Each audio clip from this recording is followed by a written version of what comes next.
नमस्कार, मैं हूं प्रखर त्रिपाठी। आज की खबर में आप सबका बहुत बहुत स्वागत है। मेरे साथ हैं कुशीनगर के सांसद विजय कुमार दुबे जी। आइए हम इनसे कुछ विषयों पे चर्चा करेंगे। सबसे पहले सर, हमारे चैनल में आपका बहुत बहुत स्वागत है। धन्यवाद। बहुत अच्छा है। कम से कम आपके चैनल के माध्यम से जी जहां तक हमारे मन का उद्गार नहीं पहुंच रहा है वो भी पहुंच जाएगा। जी जी जी। महिला बिल जो पास विपक्ष ने पास नहीं करने दिया, इस पे आप क्या कहना चाहेंगे? देखिए, देश आजादी के बाद से तुष्टिकरण नीति ने इस देश का बहुत हित किया और इस नीति पर चलते हुए सत्ता पाने का षड्यंत्र जो चला, 60 से 65 साल इसमें सफल भी हुए लोग। जी जी। तो केवल देश ही नहीं गर्त में गया, देश का वो समाज जो असहाय परिवार के रूप में हो, छोटा किसान हो और इस देश की माताएं बहनें हो, महिलाएं अपने अधिकार ही को नहीं समझ सके लोग, लिहाजा इनके पूरे जीवन देखें तो चूल्हे चौके तक ही सीमित रह गया। ये तो जब 2014 के बाद से जब हम लोग के यशस्वी प्रधानमंत्री माननीय नरेंद्र मोदी जी इस देश की कमान जब हाथ में लिए तो उन्होंने तय किया कि अगर अब बीमार पड़े और लाचार पड़े देश को खड़ा करना है तो ऐसे उपेक्षित वर्ग जो देश आजादी के बाद से रहे, इनको आत्मनिर्भर बनाना पड़ेगा। जी इसलिए देखिए, माननीय प्रधानमंत्री जी के दिए गए जितनी भी जन कल्याणकारी योजनाएं चले, उनका केंद्र बिंदु इन्हीं वर्गों के बीच रहा। जी जी। गरीबों के लिए, छोटे किसानों के लिए, इस देश की महिलाओं के लिए। तो महिला सशक्तिकरण अभियान जी जो उन्होंने 2014 में प्रारंभ किया, उसका नतीजा भी देखिए आप। आज सबके सामने हमारे उत्तर प्रदेश के मुखिया योगी आदित्यनाथ जी महाराज भी माननीय प्रधानमंत्री जी का अनुसरण करते हुए इस उत्तर प्रदेश में महिलाओं को कई योजना वो भी दिए। सशक्तिकरण अभियान में उनके इस योजना को आप कन्या सुमंगला योजना कह सकते हैं, शक्ति मिशन कह सकते हैं, सामूहिक मुख्यमंत्री विवाह भी कह सकते हैं। तो ये सब मिला के महिलाएं अब आत्मनिर्भर हो रही थी। इस देश की बालिकाएं देखिए, बच्चियां, बेटियां जी। वर्ल्ड कप जीत के इस देश का नाम रोशन किए पूरी दुनिया में। आज देखिए, महिलाएं केवल यही नहीं पुरुषों के बराबर कंधों से कंधा मिला चल रहे हैं। अगर गांव स्तर, ग्रामीण अंचल पर देखें तो स्वयं सहायता समूह की महिलाएं आज अपने परिवार की आजीविका अपने परिवार के पुरुषों के बराबर कंधा से कंधा मिला चल रहे हैं। एक तरफ ग्रामीण अंचल की महिलाएं आज सामाजिक क्षेत्र में, राजनीतिक क्षेत्र में उनका रुझान बढ़ा, तो दूसरी तरफ देखिए सीमा पर प्रहरी के रूप में भी हमारी बहनें मुस्तैदी से हवाई जहाज उड़ाते भी देख रहे हैं, सीमा पर प्रहरी के रूप में भी देख रहे हैं। तो यही सब सोच के माननीय प्रधानमंत्री जी पिछले कार्यकाल में भी हम लोग, मेरा तो टर्न रहा, कई ऐतिहासिक निर्णय भी हुआ। आप जानते हैं 370, ट्रिपल तलाक, कई हुए। इसी क्रम में महिला आरक्षण जो ये लोग 2023 में देने का विधेयक ले आए, उसका मूर्त रूप देने का तो यही समय था। लेकिन हम लोग को तो भरोसा था कि ये गलती कभी विपक्ष करेगी नहीं, कि महिलाओं को जो मिलने जा रहा है अधिकार, भाई 51% 50% आबादी है, तो आज देखें तो 10% में नहीं कहीं दिखाई दे रहा है। तो अगर 33% आरक्षण के साथ, अच्छा निश्चित है 15 साल पहले जो लोकसभा 10 लाख की आबादी, 10 लाख के वोटर पर बने के लोकसभा 20 लाख की आबादी पर, आज देखिए कितना ज्यादा बढ़ गया जी। तो विकास अगर कराना है तो जैसे अब ग्रामीण अंचल में देख रहे होंगे, इसी उत्तर प्रदेश में ग्रामीण अंचल को कुछ गांव मिला के, बड़े गांव को मिला के नगर पंचायत का दर्जा क्यों दिया जा रहा है? कि शहर का विकास ग्रामीण क्षेत्र में उतरे, बिजली, पानी, शौचालय, सफाई, नाली, सड़क, ये सब की सुविधा उनको भी मिले, स्कूल अच्छे हों, पढ़ाई अच्छे हों। इसी कारण से ये था कि भाई इनको दिया जाए, आरक्षण भी दिया जाए और बढ़ाया जाए। मतलब अगर बड़े बड़े लोकसभा है तो उनको एक और 2 लोकसभा है तो उसको 3 कर दिया जाए। चीनी मिल को लेके क्या प्रयास चल रहा है? चीनी मिल कुशीनगर में काफी दिनों से बंद है, तो उस पर क्या आप प्रयास कर रहे हैं? देखिए, चीनी का कटोरा कहा जाता जी, था। जी, जब देवरिया कुशीनगर एक जिला हुआ कर 14 मिले हुआ करते थे, लेकिन बहुजन समाज पार्टी और समाजवादी पार्टी के कार्यकाल में जी बहुत से चीनी मिलों को सर्किल रेट से कम दर पर औने पौने पर बेच दिया गया। नतीजा वो मिल तो कभी खड़ा नहीं हो पाया। इधर हमारे महाराज जी मुंडेरा और ये पिपराइच 2 मिल इधर दिए थे। पिपराइच मिल से हम लोग के भी जिले को सहयोग मिलता है, अच्छे चल रहे हैं इस समय कुशीनगर लोकसभा की मिलें। एक अपवाद के रूप में 3 साल से कप्तानगंज शुगर मिल जी बंद हो गया। किसानों का बकाया 42 करोड़ था, वो तो हम लोगों ने दिलवा दिया। वो चलाने का पिछले साल से प्रयासरत है कप्तानगंज में। हाँ, वो हमसे भी संपर्क किए लोग, मैंने कहा भाई जो भी दिक्कत है उसमें कर देगा। क्या लग रहा है? देखिए, मैं बता रहा हूँ, चीनी मिलों का भी स्थिति सुधरा है और उनके चलते किसानों, गन्ना किसानों का भी, हमारा तो जिला पूरा मुख्यतः देखें तो गन्ने के खेती पर किसान आश्रित है। पहले 1 साल लोग बोते थे, 3 साल पेमेंट मिलता था, 3 साल में क्या असर था गन्ना किसानों का। अब हमारे मुख्यमंत्री थोड़ा बहुत विलंब हो रहा है ना, हमारे लोग सभा में आप पता कर ले, जितना भी शुगर मिला उसी सत्र के बीते बीते उनको भुगतान मिला। कौन सा बकाया? कहीं नहीं बकाया है। अच्छा, हाँ, हमारे यहाँ तो बहुत अच्छा है, कहीं अपवाद में कहीं और हो तो हो। क्या लग रहा है विधानसभा 2027 में बीजेपी सरकार में आएगी विधानसभा के चुनाव में? देखिए,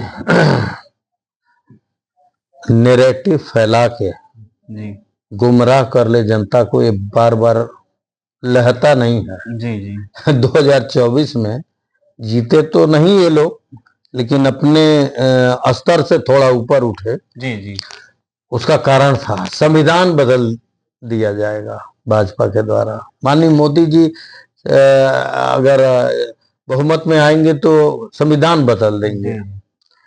वो सब एक गुमराह करने का प्रयास किया गया। कुछ जनता भारत की, क्या कहा जाए, है भी कुछ वर्ग ऐसे जो गुमराह हो गए, अन्यथा कहीं विकल्प के रूप में कहीं कुछ है ही नहीं। क्योंकि भाजपा ही है जो किसान, व्यापारी, छात्र, गरीब, संपन्न सबको लेके साथ चलने वाला काम कर रही है। कुशीनगर के तमाम युवा जो प्लान कर रहे हैं उस पे क्या आपकी विशेष नजर है? कैसे चाहिए कि हमारे जो युवा हैं, युवा देश के भविष्य हैं और वो हमारे जिले में रहें, रोजगार करें, उन्हें नौकरी भी मिले, सरकार से क्या आप? देखिए, औद्योगिक क्षेत्र में अगर देखें तो पूर्वी उत्तर प्रदेश इसमें सबसे पिछड़ा है। गन्ना फैक्ट्री को छोड़ के और कोई फैक्ट्रियां कहीं भी, हमारे कुशीनगर नगर नहीं, अन्य भी जिले अगल बगल देख लें, अगल बगल क्या और दूर दराज भी देख लें, तो इसकी कमी है। लिहाजा क्या है कि इंटर करके छात्र जो पढ़ लिख लिया, अब उसको उस मुताबिक नौकरी यहाँ तो मिल नहीं रहा, तो चला जाता है जहाँ औद्योगिक क्षेत्र में, लुधियाना, पंजाब, दिल्ली ऐसे जगह पर। हम लोग का प्रयास है, देखिए, कि एथेनॉल फैक्ट्री, ढाड़ा शुगर मिल भी लगाने जा रहा है, खड्डा भी तैयारी किया, 1-2 और सिवरही के साइड में लग रहा है। इस तरह के जब फैक्ट्रियां लगें, शुरू होंगे तो जरूर इससे असर पड़ेगा। इसके अलावा हमारे यहाँ इंटरनेशनल एयरपोर्ट बन के तैयार है, उड़ान भी हुआ था, ILS के बिना उड़ान बाधित था, अब ILS कंप्लीट हो गया। हम मान चलते हैं कि 1-2 महीने में केवल डोमेस्टिक नहीं, अंतरराष्ट्रीय उड़ान भी होने जा रहा। तो इन सब से जब हमारा बस सर्किट एरिया लगातार प्रगति कर रहा है, देखिए, दार्शनिक रूप में भी और पर्यटन के रूप में भी, तो पर्यटन के रूप में जब ये विकसित होगा तो निश्चित है कि ट्रेवल्स वालों को, टैक्सी गाड़ियां, होटल्स, सारे लोगों को यहाँ पर एक अवसर मिलेगा रोजगार का। और अब तो हमारे यहाँ माननीय मुख्यमंत्री जी 700 करोड़ दिए हैं एक खड्डा से उस पर जो कटा हुआ इलाका था। तो इन सब से भी एक वाल्मीकि नगर से जुड़ाव होगा, तो पर्यटन के क्षेत्र में ये लोकसभा कुशीनगर हो या जिला आगे बढ़ेगा। तो जो युवा बाहर जाके श्रम कर रहे हैं उनको भरपूर श्रम का अवसर मिलेगा। 2027 का जो इलेक्शन है, क्या लग रहा है, सपा से फाइट होगी बीजेपी की या बसपा से? देखिए, सपा हो, बसपा हो, कांग्रेस हो, सबका थ्योरी एक है। एक वर्ग का तलवा चाटो और तुष्टिकरण नीति पर सत्ता में आ जाओ। यही नीति के अलावा इन लोगों के पास कुछ है नहीं। और ये लोग आरोप लगाते हैं कि भाजपा समाज को बांट रही है। भाजपा नहीं बांट रही, भाजपा तो सबको साथ लेकर चल रही है। समाज को बांटकर सत्ता पाने का षड्यंत्र देश आजादी के बाद से जो ये लोग चले हैं वो अब चल नहीं पा रहा है, क्योंकि माननीय मोदी जी ऐसे लोगों की दुकान बंद करा चुके हैं। तो लिहाजा 27 में कोई प्रतिद्वंदी तो तब आवे जो समकक्ष आवे। समकक्ष कोई है ही नहीं, तो किसको प्रतिद्वंदी माना जाए? हम लोग कहीं नहीं। फिर देखिएगा 2017 2022 की तरफ फिर 27 का परिणाम रहेगा। यूपीएससी के बहुत बच्चे गांव से निकलना चाह रहे हैं, यूपीएससी के लिए बहुत से बच्चे गांव से निकलना चाह रहे हैं और कहीं ना कहीं उन्हें उस टाइप का माहौल नहीं मिल रहा है शिक्षा का। जी, तो वो उनको जैसे कि कोचिंग वगैरह उनके गांव क्षेत्र में, जैसे वो परिवार के साथ भी रह रहे हैं और ऐसा माहौल नहीं मिल रहा है जैसे कि वो बाहर में जाके अपनी तैयारियां करें। उसके लिए आप लोग क्या प्लान कर रहे हैं? देखिए, कोचिंग सेंटर जगह जगह खुल रहा है। हम कह रहे हैं कुशीनगर नहीं, किसी भी शहर में जाएं तो ऐसे कौन सा एक बहुत बड़ा इंस्टीट्यूट होता है, उस तरह का हम लोग के यहाँ भी खुल रहा है। इससे बच्चों को तैयारी करने का अवसर यही मिलेगा। तो सरकार इसमें इन्वॉल्व है। और देखिए, शिक्षा के क्षेत्र में लगातार प्रगति हमारा अपना ही, मैं अगर लोकसभा की बात करूं तो आप बताइए, एग्रीकल्चर यूनिवर्सिटी कितने युवाओं को भविष्य देगा और कितने युवाओं को प्रेरणा देगा, ये हमारे यहाँ युद्ध स्तर पर निर्माण जारी है। देवरिया रोड से ही देखेंगे तो बहुत सर्किट एरिया से सटे ही आपको दिखाई देगा। बहुत बड़े एरिया में 150 एकड़ के एरिया में निर्माण हो रहा है। मेडिकल कॉलेज केवल असहाय परिवारों के इलाज के लिए नहीं, शिक्षा के लिए युवाओं के लिए भी प्रेरणा देता है। इसी तरह एक मुख्यमंत्री कंपोजिट विद्यालय ये हर तहसील में शुरू हो गया है। तो ये क्या है कि आम परिवार के बच्चे जो सीबीएसई और इन सब में नहीं पढ़ा सकते, फीस नहीं दे सकते, वो उनको, उन बच्चों को यहाँ पर कंपोजिट विद्यालय में निःशुल्क है लगभग। और इन लोग को उसी स्तर की, उच्च स्तर का जो आप पाते हैं कि प्राइवेट निजीकरण विद्यालय में सीबीएसई में, वो आपको मिलेगा। ये सब तो सरकार की पहल बहुत अच्छी है।